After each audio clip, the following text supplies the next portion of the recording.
Terpidana kasus pembunuhan Mirna Salihin Jessica Wongso mengaku masih belum memikirkan rencana selanjutnya usai bebas bersyarat hari ini, termasuk soal dirinya akan menemui keluarga almarhumah Mirna Salihin.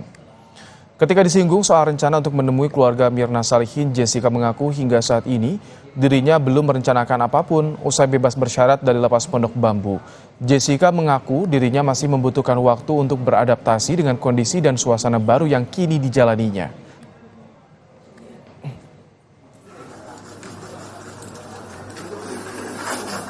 Saya untuk nanti malam aja saya belum tahu saya mau ngapain. Jadi saya belum tahu ke depannya saya harus ngapain dan harus apakah saya akan lakukan itu atau tidak. Saya belum gimana ya, belum terpikir karena saya masih baru keluar gitu, masih melihat jalanan, mau melihat yang di luar ke sana itu ada apa dulu gitu. Biar saya healing dulu sejenak, baru saya berpikir apa langkah berikutnya.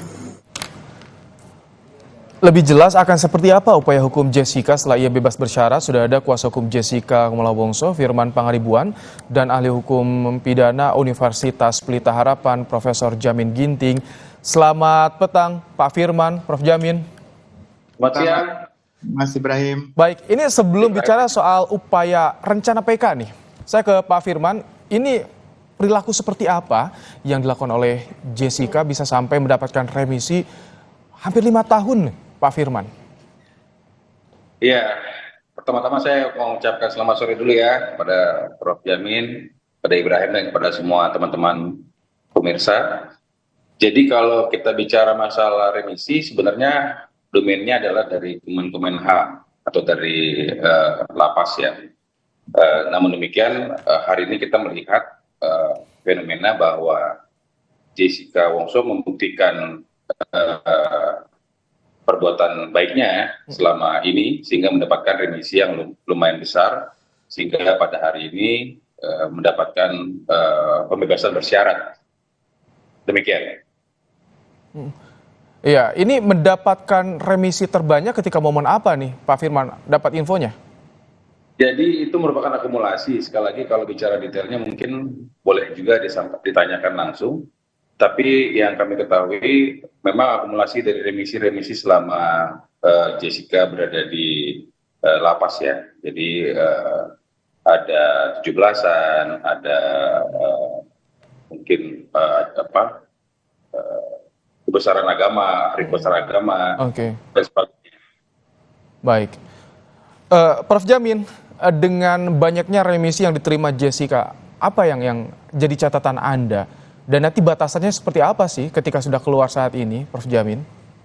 Ya, tentu saya akan ini agak bertanya ya terkait dengan remisi dari Jessica ya, terlepas dari pokok perkara mengenai proseduralnya dulu.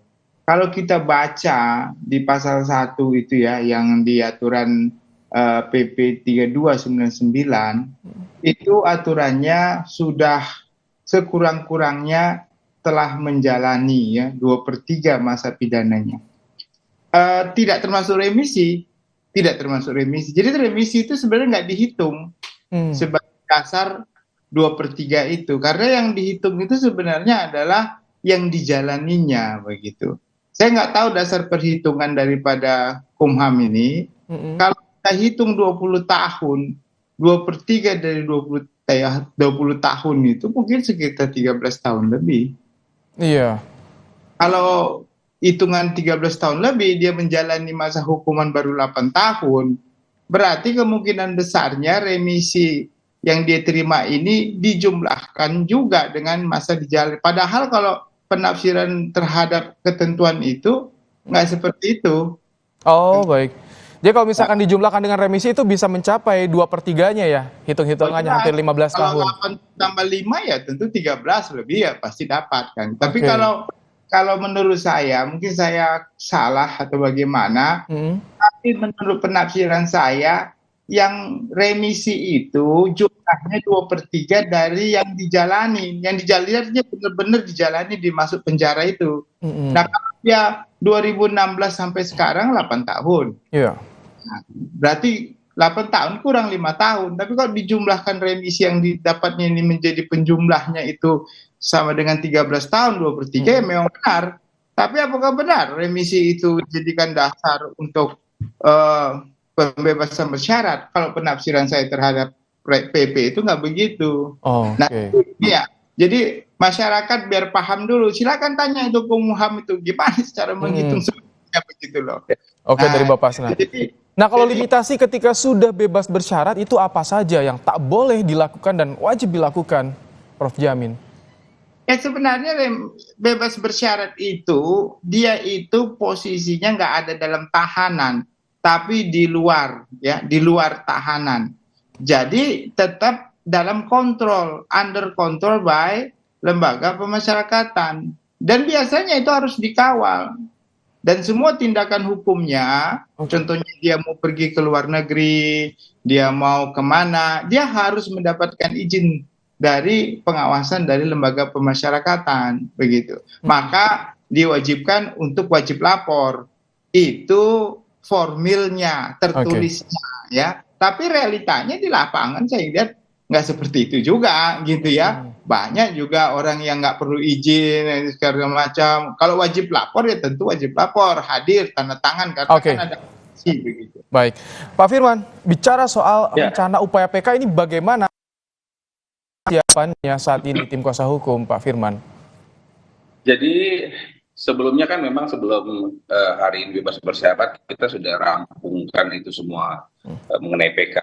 Namun karena hari ini beliau mendapatkan bebas bersyarat, maka kita lagi akan diskusikan kembali dengan Jessica Wongso dan keluarga untuk rencana PK-nya.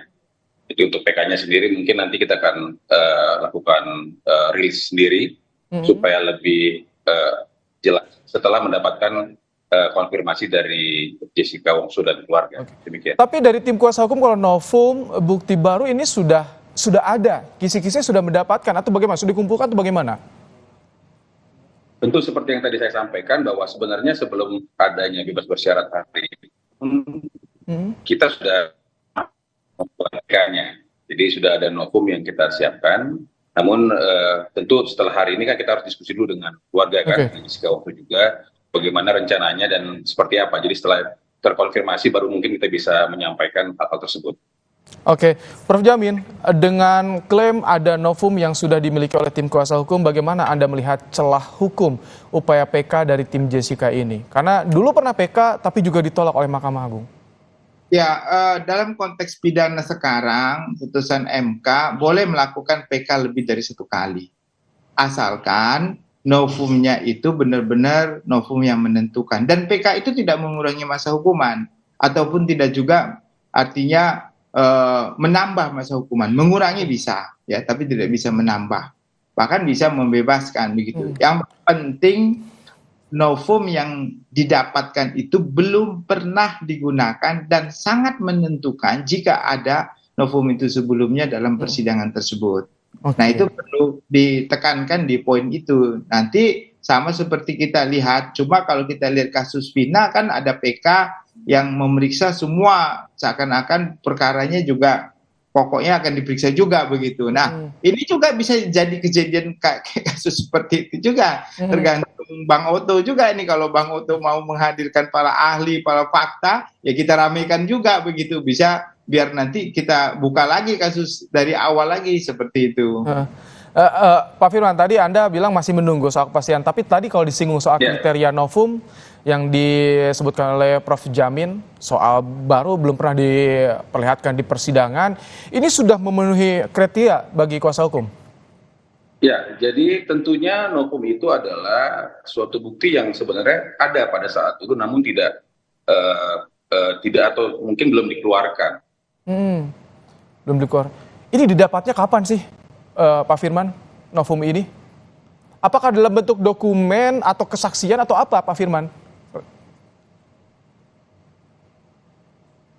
Halo? Tampaknya sambungan audio kami, audio visual kami dengan Firman Pangaribuan terganggu, ada gangguan sinyal tampaknya. Prof. Jamin, nah kalau bicara soal PK ini karena 2023 akan mengajukan PK berencana, tapi mundur nih sampai 2024. Kalau Anda melihat ini nanti kasusnya bagaimana ketika akan PK, tapi Jessica sendiri sudah bebas bersyarat nih? Ya, itu nggak menjadi masalah. Jadi kalau sudah bebas bersyarat, artinya kan dia sedang menjalani masa hukumannya, bukan bebas sebebas-bebasnya, bukan bebas murni ya, masih bebas bersyarat.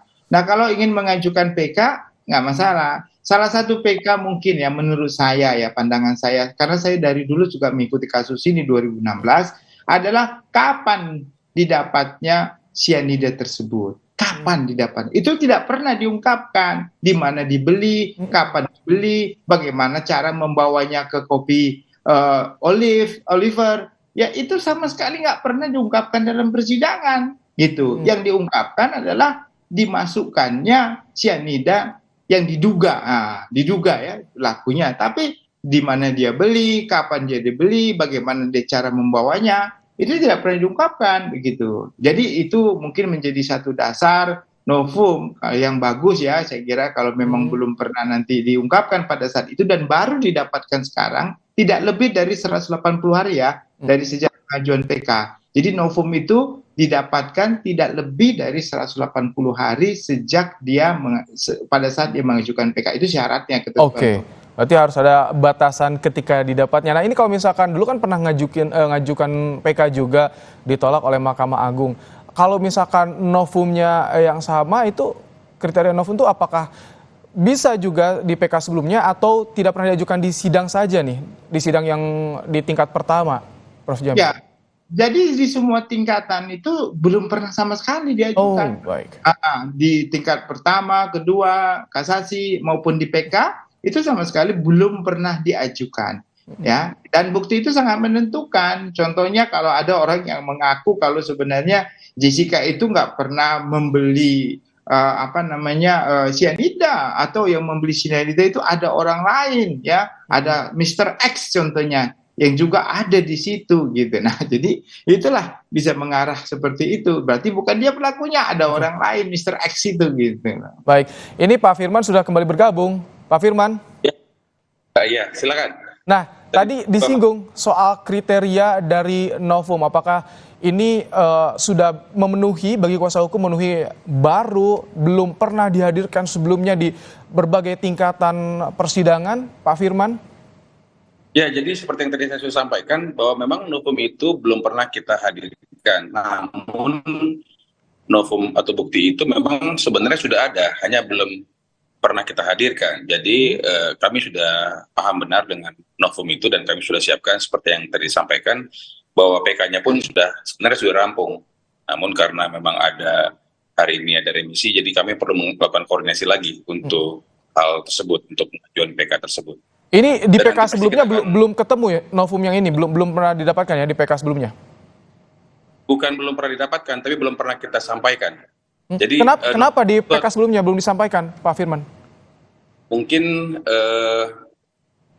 hal-hal tersebut baru kita analisa, kemudian kita coba pelajari dan kita coba bandingkan dengan pengajuan-pengajuan yang sebelumnya dan yang nantinya kita akan sampaikan pada PK yang kita akan lakukan ini. Ini sedikit gambaran dalam bentuk dokumen, kesaksian atau bukti atau apa, Pak Firman?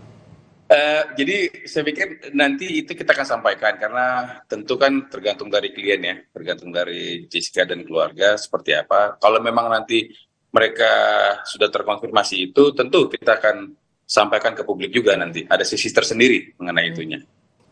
Ya biasanya kan kalau novum ini berarti novum yang kuat nih yang disiapkan. Biasanya kalau yang kuat harusnya dikeluarin di awal nih untuk jadi kartu asnya. Biasanya seperti itu ya Pak Firman ya? Tinggal kita tunggu dulu dari mereka. Kalau memang dari Jessica dan keluarga memang akan melakukan hal itu, tentu sampaikan demikian. Oke, tapi ini kan sudah bebas bersyarat. Bagi Jessica nanti esensinya bagaimana dengan mengajukan peninjauan kembali ini? Jadi kalau upaya hukum kan sebenarnya tidak ada relevansinya dengan perbuatan baik yang dilakukan Jessica sehingga Jessica mendapatkan remisi ya, mendapat syarat. Jadi itu sih sebenarnya sejalan aja ya, nggak ada hal yang berlawanan dan tentu kami juga akan melakukan analisa terhadap hal-hal yang diperbolehkan di dalam rangka bebas bersyarat ini. Demikian. Oke, Prof. Jamin, tadi ada beberapa pertimbangan yang disampaikan oleh tim kuasa hukum Jessica Kumala Wongso soal PK dianalisis. Artinya cukup lama nih dianalisisnya pengujiannya untuk PK di internal sendiri. Bagaimana Anda melihat celahnya? Karena PK sudah dilakukan, pernah ditolak juga. Ya, jadi kalau novum itu paling lama 180 hari sejak mundur pengajuan PK, itu syaratnya. Jadi kalau ada bukti baru tapi nggak pernah diajukan, sudah lewat 180 hari, karena nanti orang yang mendapatkan PK itu, novum itu apakah bentuknya surat, apapun itu, dia akan disumpah kapan Anda dapatnya, di mana Anda akan dapatnya, bagaimana cara Anda mendapatkannya. Nah, itu akan ditanyakan seperti itu. Kalau sudah lewat 180 hari sejak pengajuan PK, itu tidak bisa jadi novum namanya, begitu ya. Itu syarat pertama. Syarat yang kedua, novum itu harus ya memiliki nilai yang signifikan. Nah, kalau itu kan nanti penilaian dari hakim MA-nya ya, Mahkamah Agungnya. Ada signifikan nggak dengan kasus? Kalau nggak ada, cuma kertas-kertas biasa aja, nggak punya signifikan, itu bukan novum namanya. Oke. Baik, 180 hari batasannya, apakah ini masuk dalam rentang waktu yang disyaratkan sebagai novum? Nanti kita akan bahas di segmen berikutnya, Pak Firman, Prof. Jamin. Baik, terima kasih. Oh, tampaknya kita buat panjang durasi di segmen ini tampaknya agak lebih jelas. Kita dipanjangkan di satu segmen saja ternyata. Jadi bagaimana? Apakah masuk 180 hari ini, Pak Firman? Jadi tentu kami tadi sampaikan sudah rampung, sudah sesuai dengan undang-undang yang berlaku. Jadi kita akan lakukan itu sesuai dengan nanti koordinasi dan konfirmasi dari Jessica dan keluarga. Jadi intinya sudah siap. Tinggal nanti menunggu dari mereka apakah karena bebas bersyarat ini tetap akan dilakukan ataukah seperti apa, nanti kita akan sampaikan kemudian. Oke, baik kalau begitu. Terima kasih Pak Firman Pangaribuan, kuasa hukum dari Jessica Kumala Wongso, dan juga Prof. Jamin Ginting, pakar hukum pidana Universitas Pelita Harapan, telah bergabung bersama kami di program Kompas Petang sore hari ini. Saudara, 2 anggota Polsek C Beduk Polresta Barelang Kota Batam Kepulauan Riau dianiaya sekelompok anggota TNI. Salah satu anggota polisi mengalami luka serius dan dibawa ke Bayangkara Polda Kepri.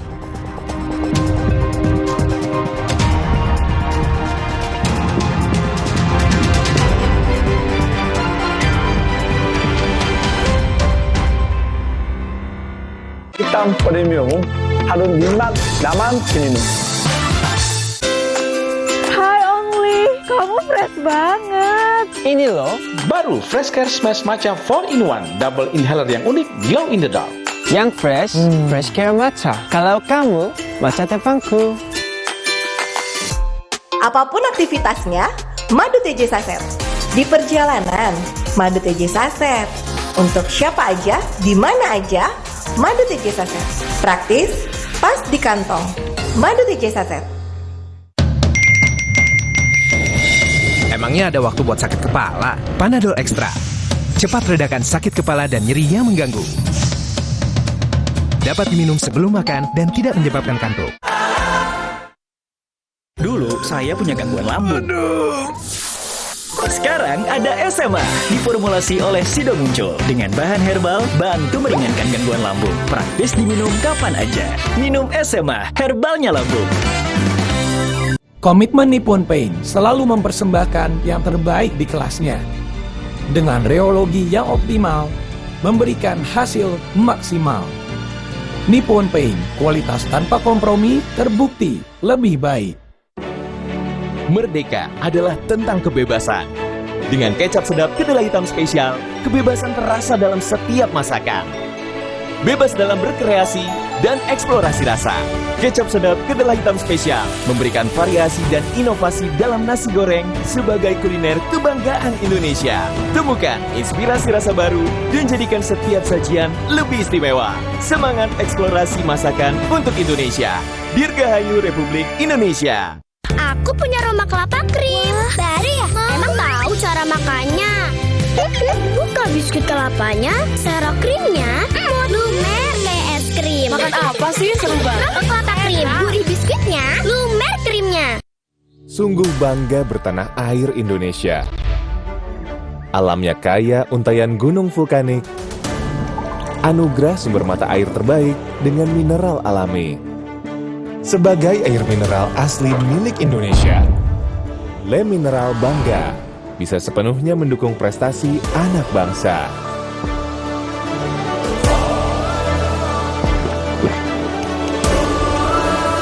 Mengaliri langkah, semangat, dan harapan. Untuk bersama memberikan yang terbaik demi tanah air tercinta Indonesia.